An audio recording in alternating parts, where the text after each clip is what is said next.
From the skies above Arabia, the vastness of the desert takes your breath away.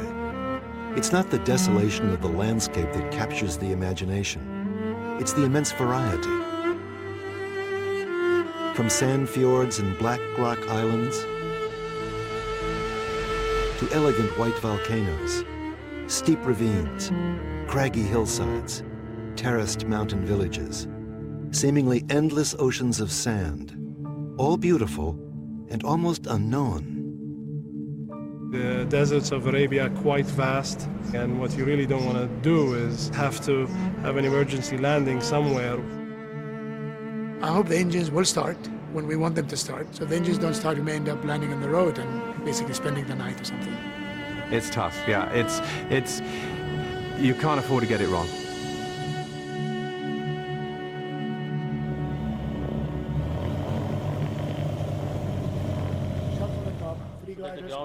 Yeah.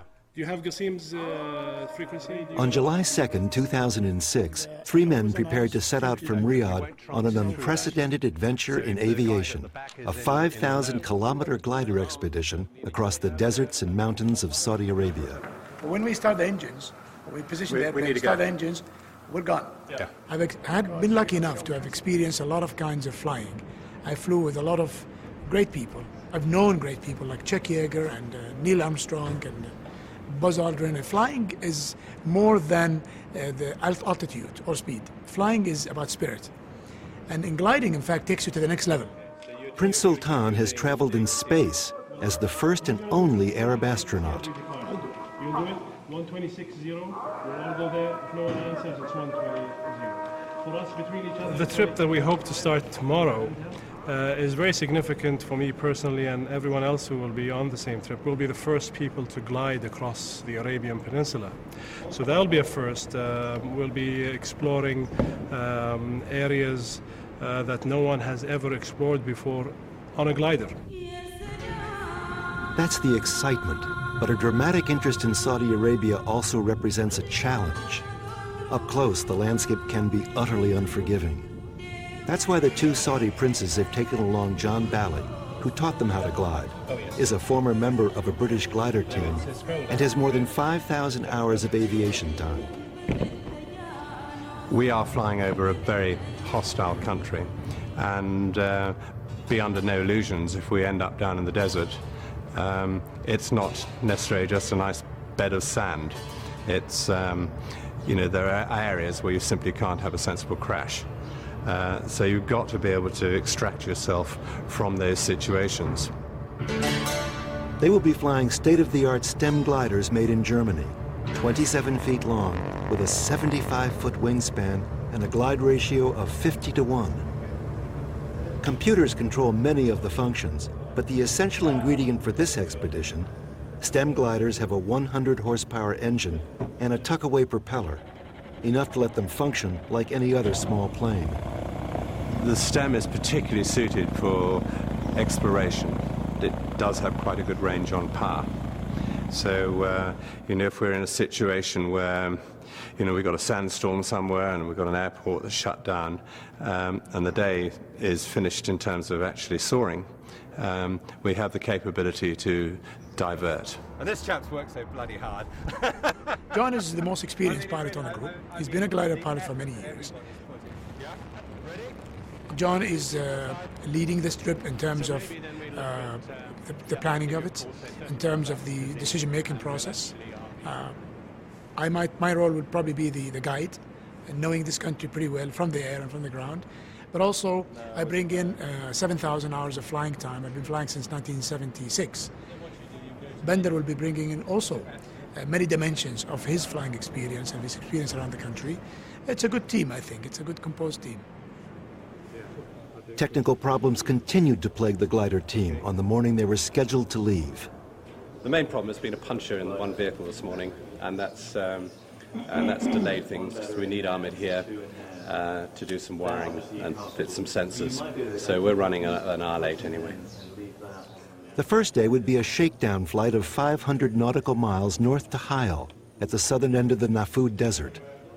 At 10:30 a.m., they were behind schedule and anxious to leave. We gotta go. John!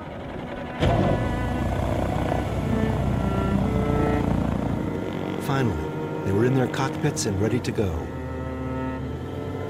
The plan was to fly from the Saudi Aviation Club airfield at Thumama, outside of Riyadh, up the main highway to the regional capital of Hail. Hail, one of our first destinations, is a major central point in the northern peninsula where travelers have come in, and it was the launching points for the inner part of Arabia from the north. We're all together, and from here it's off to Sultan and Qasim and Hail. Okay, I'll shut it down, John. I'm going to shut down. Okay, I'll shut down. Go straight. After reaching an elevation of about 6,000 feet, they turned off their engines, stowed the propellers, and glided toward the farm country of Qasim.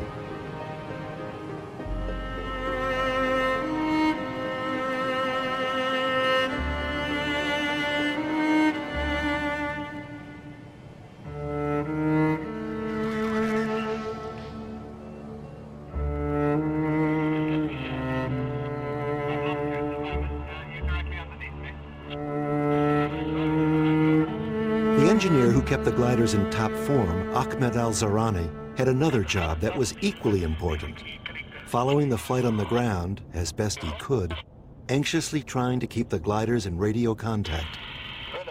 I have to be as near as possible to them, and I have to have a communicate with them all the time. And if I lost them, that will be, to me, it will be a big disaster. Why? Because those guys, they trust me to be there in emergency situation. Because as you know, in aviation, a small mistake could make a disaster. Greenwich, I mean, I have no idea where he could be. Are you sure you're 1010 Amir on the QNH? Guys, we're wasting time here. Head for Kazim and rendezvous over Kazim. If you look to your left now, you should see me about 100 feet above you, 200 feet above you.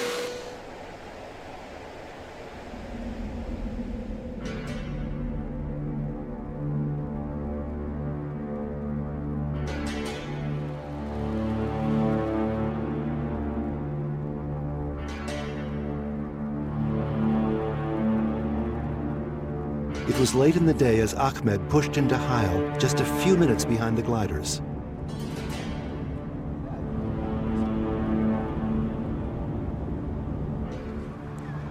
Oh, our support drivers arrived. That's absolutely brilliant. Because we've got so many things to fix, basically. It was a good day, but we struggled a bit to sort of keep in touch with each other. So we probably weren't quite as efficient as we could be, but this is going to get better as we, as the trip develops. Really, we'll become more efficient. It was a good shakedown. Oh, yeah. It's, I mean, we couldn't have learned what we wanted to learn if we hadn't done this today. No, absolutely. Yeah. And this whole idea about, 3 pilots flying 100 feet apart, I think we should stick to that tomorrow. That would help. I'll quote you on that. Yeah.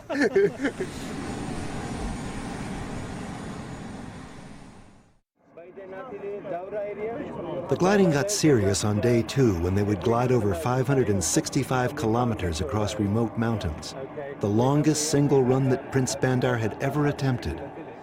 It would be a test of the pilot's endurance and skill in an area without any roads for an emergency landing. On the landline, once we're in the mountains here, we're probably not going to be able to talk to a vehicle. The biggest challenge is probably the mountains. We don't know what's going to develop and what sort of convergence will build over the mountains. By that stage, we'll be a long way from the rescue vehicles because our routing is nowhere near a road. So the next 40 nautical miles, we're in fairly hostile country. Okay, we're all set.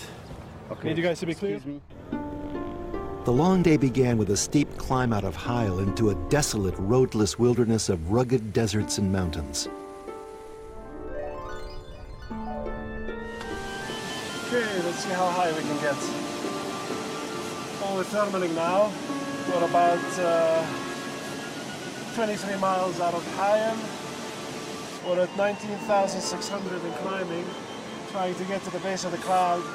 John has gone ahead of us. Our sole goal at the moment is not to get to Wedge, to get to the base of this cloud. And we're almost there. It is minus 11 degrees outside. We're at 20,000 officially in Bandar. Yeah. This is the highest I've been in Saudi Arabia. Sweet. At higher elevations, the pilots use oxygen, delivered by plastic tubes connected to tanks behind their seats. But shh, don't tell anyone, we're not supposed to be in the clouds. Yeah, this is just between myself and you guys.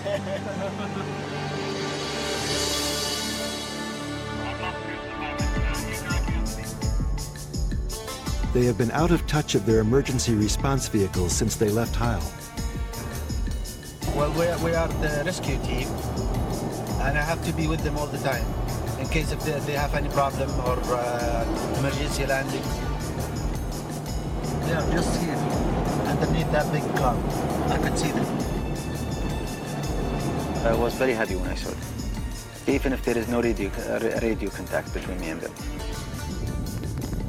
Ahmed's route had put him well behind the gliders. The pilots had made it through the mountains without incident and were crossing the black rocks and deserts near Aola, one of the most extraordinary landscapes in Saudi Arabia.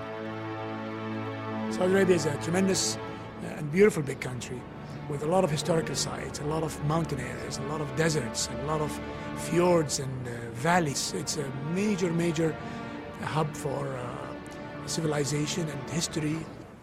They landed at Wedge, a coastal town south of Tabuk, well before the land vehicles had cleared the interior desert. Smooth flight, no hands on, look Mark, no hands. Climbing to 18,000 feet for the final glide, they rode the cool sea breezes drawn inland by the desert heat and thrust up by the mountains that run parallel to the Red Sea coast. That was exceptionally good gliding. Yeah, fast.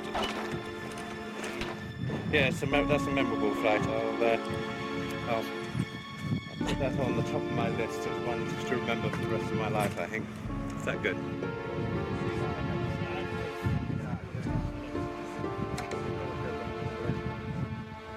We're the best, John and I mean, Sultan missed, I think. I don't know if we can duplicate today again. It's amazing.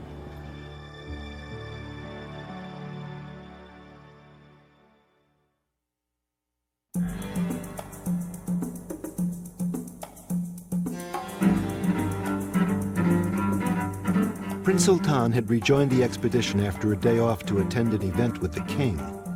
He is Minister of Tourism for the kingdom.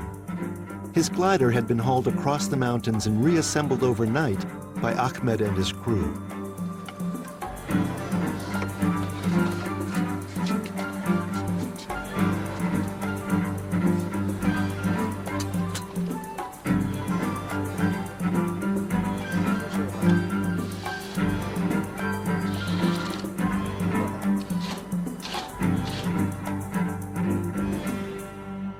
By morning, the team was once again ready to set off, this time across some of the most spectacular scenic and historic sites in Saudi Arabia.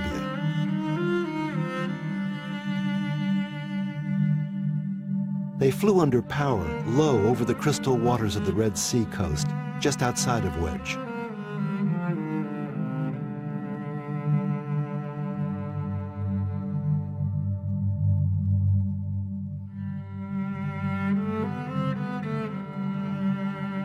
Then they headed east under power to fly low over the hidden city of Aola and the ancient Nabatean temples nearby, carved out of these rocks thousands of years ago.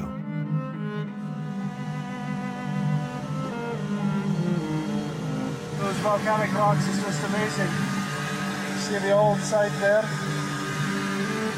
Bally Saleh, Capt gate. Absolutely stunning. Aola is a tremendous site, and it's one of the sites that are now being promoted as a World Heritage Site. It's a major archaeological site in Saudi Arabia. It's probably the most important today in Saudi Arabia. And the Nabateans were a great civilization that has much painted the Saudi archaeological and civilizational history. Gliding in this terrain at only a few hundred feet off the ground for any length of time would be impossible without power. But once they had left the Nabatean temples, they climbed and turned off their engines and began catching the thermals. The pilots turned southeast after Aola to explore the remarkable volcanoes of Jebel Abayad, one of the world's great natural wonders. It's a remote landscape seldom visited by tourists and rarely seen in its full glory from the air. The white volcanoes, it's almost like snow-capped. And Saudi Arabia is full of them, but that's probably one of the most significant. And this country is full of surprises. It's just so tremendous amount of things to see and do.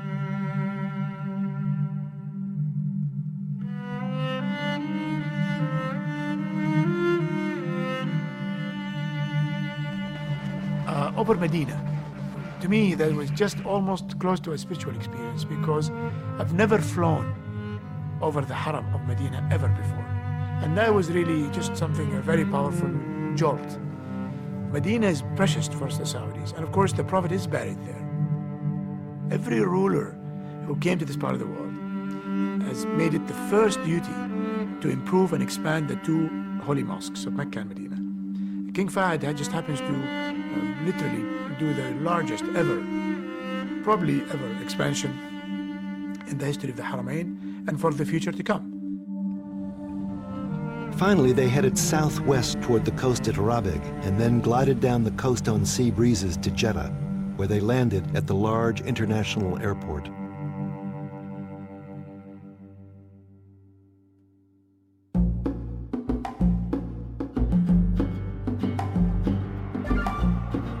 The gliders left Jeddah in the early morning for a look at the coast, then headed inland across the 9,000-foot escarpment of Taif. They planned to soar along its ridge all the way to Abha. The sea breezes they rode are pushed upward by the coastal mountain escarpment, and the gliders gained high elevations. But the essence of great gliding is riding the thermals, those hot drafts that send ground air spiraling upwards at up to 1,500 feet per minute. The reason is you're looking for warm air to lift you up. We're looking for thermals, which are columns of air that go up, and we circle inside the thermal, gain as much altitude as we can, and then go for the next thermal.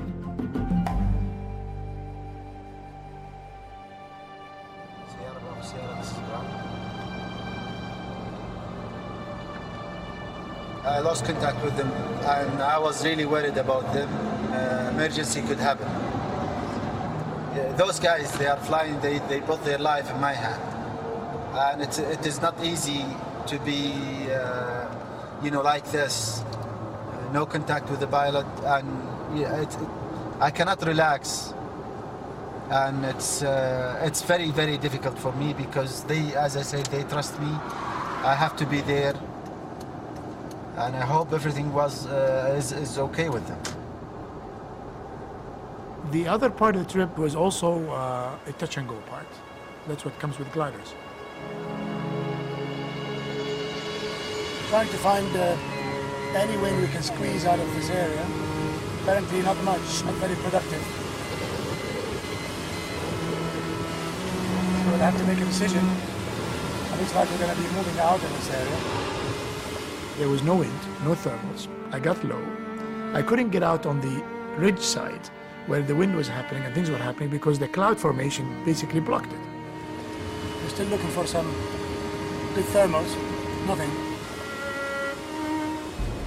When you're actually flying in a sort of a relatively dry air mass, of course, there are not many clues as to where that lift zone is. We need to get some altitude, get out of here. And if you get the wrong side of it, of course, you certainly fall out. Okay, there we go again. 6,000 feet below the mountain ridge. I hit some really severe sink a while ago. So I sat there trying to milk this little thermal, and the sun wasn't there, the clouds were not heating, there's no heating effect. just really going through that very, very tough experience. And finally decided I'm getting way too low. And actually getting back out of that is actually quite difficult. He got into a bad position and dropped out badly.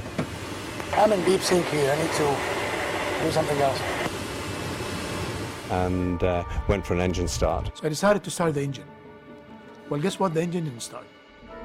And I kept trying to start the engine, and I really got down to about 900 feet above the ground.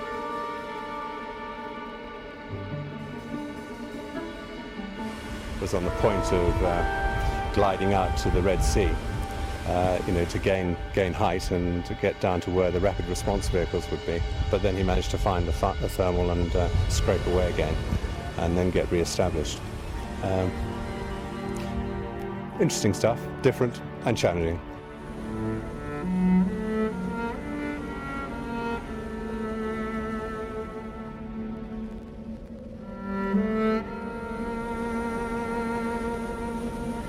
They are orbiting right now in Abha airport, which is good. It relieves a lot of pressure.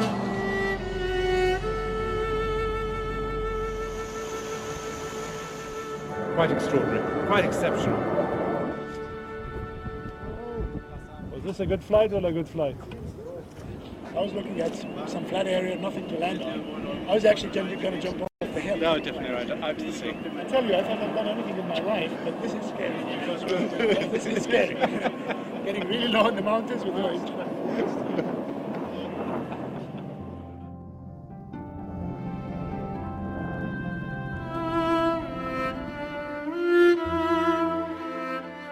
The expedition took a break in Abha, but not a break in gliding. The pilots explored the deep canyons in the nearby mountains, where air drafts that came up from the cliffs allowed them to glide at incredibly low altitudes, to the frightened delight of an eager audience.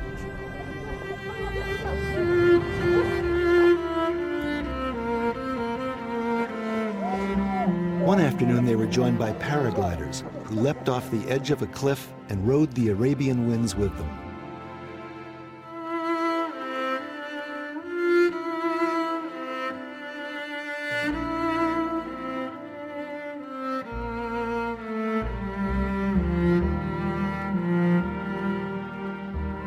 Finally, it was time to move on. The toughest leg of the journey lay ahead.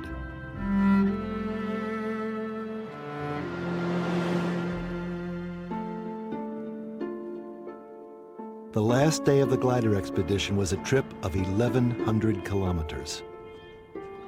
I've never ever even dreamt of doing something like this, so it'll be interesting, a bit nervous. From Abha to Riyadh would be the expedition's greatest challenge. Prince Bandar had just flown 500 kilometers for a new record for himself. This would be more than twice as long. One long haul over the desert, a technical challenge, a race against time, 7 or more hours of gliding and 2 hours under power, all of it requiring intense concentration as their bodies coped with severe dehydration. It's a challenge endurance-wise, technically, to be able to glide for over 1,000 miles. Is, I think you talk to any glider pilot and they'll tell you that that's pushing it. If we can genuinely do a 1,000K, then of course it will be not only a first, but it will be a standard that's set, for Saudi Arabia. Absolutely, this is a good one. Sultan, did you file a flight plan? Okay, so it's Abha, Wadi Duwasir, Riyadh, صح?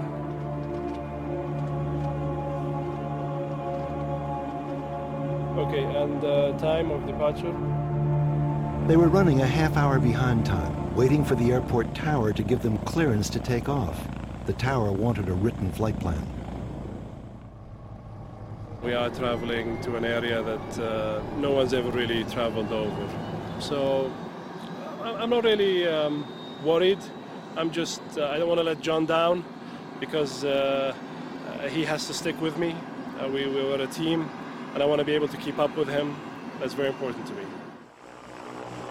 Even though we can be quite close at times, we're still flying through different air masses. So one glider will suddenly go up into rising air, and the other one will, if you've got rising air going up, you've got one lot going down. We weave our way, meander our way along, capitalizing on what's happening to each other. Pressure's on, so it's sort of 101% concentration, for sort of 7 hours of the flight while we're gliding. We're thinking about this part of the trip for the past 3 days very carefully and planning it out, and I hope we'll be able to finish it in the same manner we've finished all the other legs of the trip.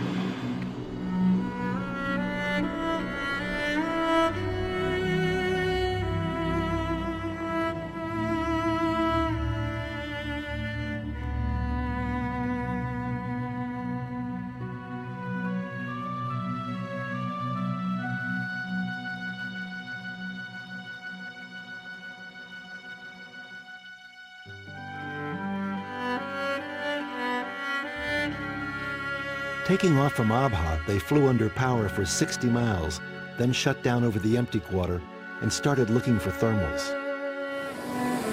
Well, we're 125 miles to go to Ali Duasir, waiting for the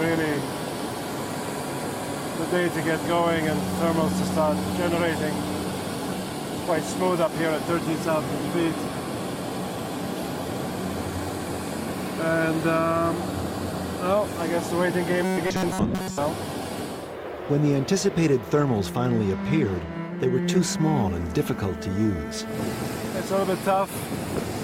Thermal seems not so strong and also quite small. Sitting inside of it is really difficult. That was an amazing area. You've got all those circular irrigation systems in the middle of the sort of desert, and but it certainly had an effect. It meant that it wasn't giving off as much heat as we would have liked. Then, just outside of Glider.The, they got lucky. Okay, we're in this weird kind of streak of clouds. We can't figure it out if it's an inversion or a wave or whatever. But we've been able to maintain our altitude for the past about maybe 15 miles, just going underneath it. It's taking us about 30 degrees off course, but we're going to milk it for everything it has. Once they had passed over the agricultural fields in Glider.The, the thermals got stronger, and the glider pilots picked up lost time. Some of the difficulties of flying gliders is just staying focused, sitting in a fixed position we've been up here for 3.5 hours. We've got another good 4 hours to go. So it's a long time, and fatigue is a part of it. So staying focused is important, trying to read the weather. Gliding is a sport where you really never stop learning. And the challenge is always there. You're always pitching your skills, and I mean, cross-country flying is not just sort of drifting from A to B. You're always pitching yourself against the elements and the window of time, the soaring time that's actually available. After almost 9 grueling hours, they were within striking distance of Riyadh. Well, 100 miles out of Riyadh, we made it. We're at 11,500 feet. We got to power up so we can get there before sunset. Kind of sad that we couldn't glide all the way, but it's still a tremendous effort. We've been up here for 7 hours, 48 minutes.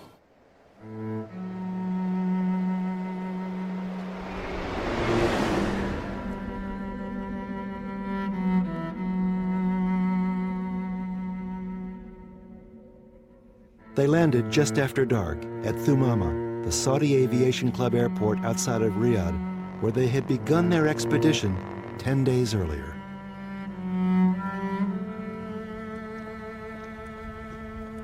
Woo!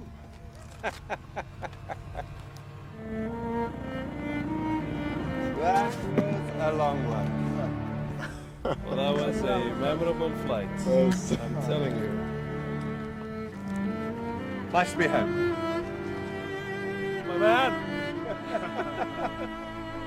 Well, not bad, 100 miles out. This trip has been very special for me personally. I mean, one of the first people to fly gliders across Saudi Arabia. No one's ever done that before.